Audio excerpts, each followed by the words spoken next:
Hi, I'm Lauren Gotting, new business director at URM Consulting.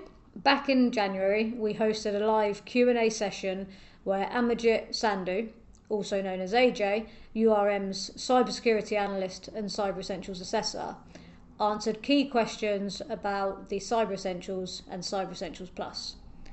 During the session, he covered everything from the scheme's requirements and recent changes all the way through to practical advice for certification. In this series, we're sharing a selection of his answers in short, bite-sized clips. We hope you find them useful. What will the oldest Android version be included, or I suppose what Android is considered compliant?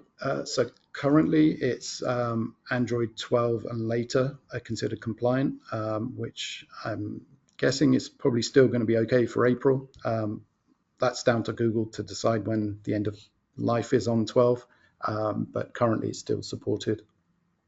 Okay, and then Windows 10, is that due to be at end of life, is it this year? Partially. Yeah. I think there's been lots of misunderstanding of this, especially in the media, where they're just saying Windows 10 is end of life. Some versions, some builds and additions will be, but there'll be many that will still continue.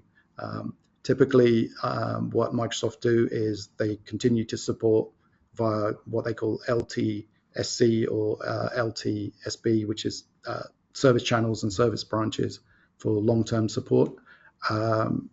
There's various other versions that are still supported. The one that's likely to end is the one that's 22H2, which is what probably most people are using. Again, Microsoft do have a history of changing their mind and continuing to support things in a LT type SC channel. Whether they do that or not with this one, we're not going to know until closer to the time. But from what I'm seeing at the moment, it's unlikely. So if you are running 22H2, it's best to prepare to upgrade to a supported version. Brilliant. And does the new version of Cyber Essentials deal with the challenge of personal devices accessing email through office.com? That's actually there at the moment. So if you're accessing any information, so office.com, so I'm assuming accessing your email via a browser, you shouldn't be doing it by a device that's not trusted. So if you're using BYOD and obviously company-owned devices and you're aware of those, that's fine, but you shouldn't be running it on any other device. So for something like 365, there's configurations that you can set so only trusted devices will be able to access it.